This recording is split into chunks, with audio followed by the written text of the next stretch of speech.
is Alyssa Dan, CMT, SRT, and KT, a certified massage therapist and health educator, structural relief therapist, and level 3 advanced neurokinetic therapist. I'm also highly trained in craniosacral therapy, visceral manipulation, massage cupping, and medi-cupping therapies.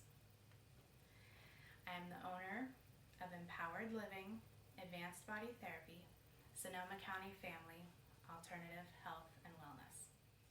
Tonight, we will be talking about how to even out your body alignment wise yourself. So in doing this, this is really good for getting both sides of your body to engage more or less the same and keep you from developing overuse patterns or compensation patterns that develop over time by doing the same thing in the same rotation. By doing this modified and safe positions, you can help realign your body naturally and reduce pain overall over time. Also, please understand that these videos are for demonstration purposes only, and if you try them at home, make sure that you are only going to your comfort level and working with what your body can do and where it can go. Since there isn't a therapist with you to monitor, and you may need to talk to your doctor before trying any of these at home. Tonight I have Scott here to demonstrate these positions that I will work through. First, I will have him stand comfortably against the wall with his feet and knees hip width apart, kind of like a wall squat. We're starting kind of with a wall squat position. His feet solidly planted on the floor with his toes pressed back against the wall, slight pelvic tilt to engage the abdominals, and press both the shoulders and the hips evenly back into the wall. So this is good form with this, but also engage the abdominals to have good form. So he also has to have his shoulders back against the wall and make sure they are evenly pressed and relaxed a little bit. Relax a little bit forward. There you go, perfect. So now we're going to be going through, going up and down a few times to demonstrate this. So you're just gonna kind of slide slowly down the wall, just a little bit, engaging all of it, coming down, and then coming back up a couple inches, and then sliding back up, perfect. And so keep the abs engaged, the hips engaged, knees hip width apart, feet solidly planted in the ground. And then keep pressing everything else. So just go down slowly a couple of inches, and then up and relax your neck, let your neck relax. And it's hard sometimes sliding up and down the wall, but or if you have a bookcase that's a little more slippier, that's fine. So now we're going to add the pelvic floor to this to increase stability for the low back. So with everything still engaged, hips evenly against the wall with the shoulders, pelvic floor slightly tilted to engage the abdominals. Now we're going to draw up the pelvic floor, the front and the back, evenly, and with a slight engagement of the front pelvic floor and the back pelvic floor. So you want everything to be even and engage a little bit more into the back, tilt forward a little more, there you go, perfect. And slight engagement in the front. Then engage all of that and slide down a couple of inches, like that, and then come back up to neutral, relax the Kegel, and relax the glutes. So sometimes you might have relaxed both of them, but try and relax the Kegel and then the glutes. So now draw up the Kegel, squeeze the glutes, squeeze, and then lower down a couple of inches, engaging. Now squeeze the glutes together and lift yourself up. Yeah, just like that, just enough to slide up and down. And then now we're going to be adding the breath to that. So start in neutral with hips and shoulders evenly pressed against the wall, and a slight pelvic tilt to engage the abdominals. Then draw up the pelvic floor slowly, evenly. Go down a couple of inches, hold all of that, breathe in and breathe out, and then slowly raise up, relax the glutes, and relax the Kegel back to neutral. Okay, so next we're going to be doing the opposite of that.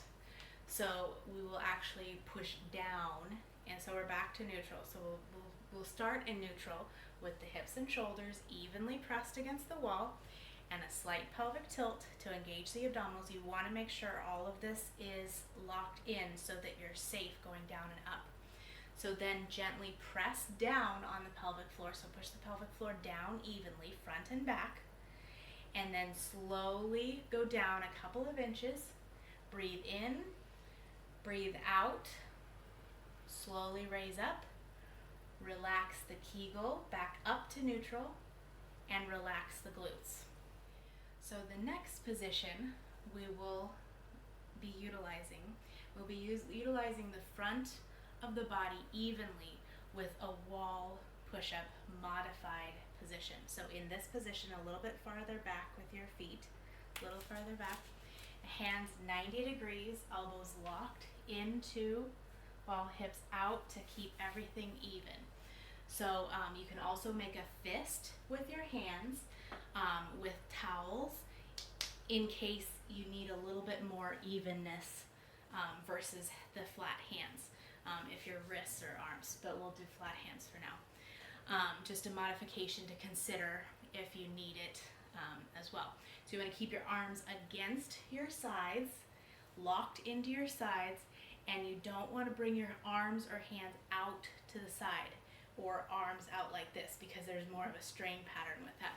This can destabilize some areas of the body. So we're doing very slow movements and making sure we are feeling every muscle that we are supposed to be feeling all along here and in the front.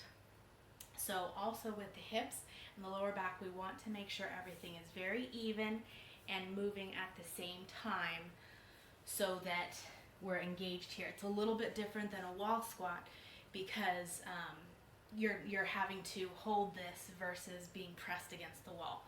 So just move forward just a little bit, a couple of inches, keep the elbows locked into your sides, and then move back out of that, feeling the compression, the engagement in the front. Then move slowly forward, activating your hips and your shoulders evenly, as well as keeping the hips completely even and engaged with the back. So now kind of come out of that gently. So this is a little bit more advanced because you don't have the wall to press your hips into. So you still have to have a little bit of a pelvic tilt to engage the abdominals and to solidify the low back. So keep that even pressure across your hips and make sure you aren't dipping one hip forward or back or shoulder forward. Everything needs to be completely even, all four quadrants, as you move forward and back with a slight pelvic tilt to engage the abdominals, forward and back. Now breathe in and go forward, push out and go back. Yes, so now we will move to this position so as your chest engages. So we'll engage more in the chest. So lean forward, okay? And then feel the muscles engage as you push back from here. Feel that? Feel that engage? Yeah. So we want to make sure that's even, and we want to make sure the pelvis is also even with this as well. And also too, if you're feeling any strain in your wrists, make that fist position or do less movement. This isn't a push-up sort of thing. This is a very slow, modified. You want to feel both muscles very evenly. Your back needs to be completely straight and as even as possible the whole way down and back up. So also make sure that you aren't locking out your knees, but keeping a little bit of a bend, slight bend, and full engagement through the feet. So you want to feel the feet completely into the floor as well as you move forward evenly and then press back evenly. So when you do this, this is really good for getting the proper movement in your body, both front and back. So if you can engage both very evenly, you can turn around again. This makes things a lot easier for evening out the entire body and engaging the pelvic floor and the low back properly. So that's all we're going to be doing for this video. Thank you so much, Scott, for joining me. And if you have any questions, my number is 707-536-1147. Call or text, or email me at Alyssa, ALISSA, at empoweredlivingmassage.com. Thank you so much, and I'll see you later.